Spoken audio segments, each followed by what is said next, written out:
আপনি সময় বা ওরকম যদি আপনার সুযোগ থাকে, তাহলে আপনি মানে এমবিবিএস ভর্তি পরীক্ষা তো দিতে পারেন, তাই না? আপনার যদি জিপিএ 5 থাকে বা তাদের যেই মানে মিনিমাম যে রিকোয়ারমেন্ট আছে সেটা তো আপনি ফুলফিল করলে আপনি ইয়ে করতে পারেন। যাওয়া যাবে না কেন এটা তো বুঝলাম না ভাই।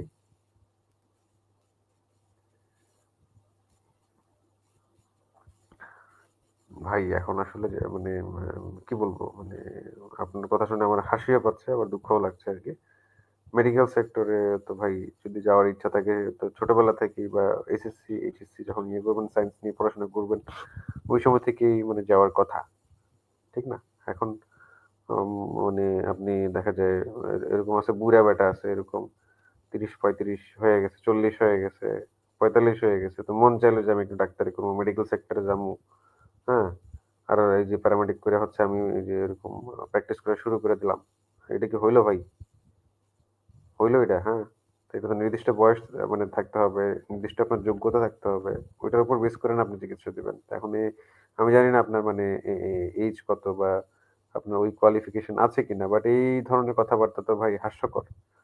হাস্যকর মানে আর হচ্ছে অযৌক্তিক, অপ্রাসঙ্গিক আমার কাছে মনে হচ্ছে আরকি। আমার নিজের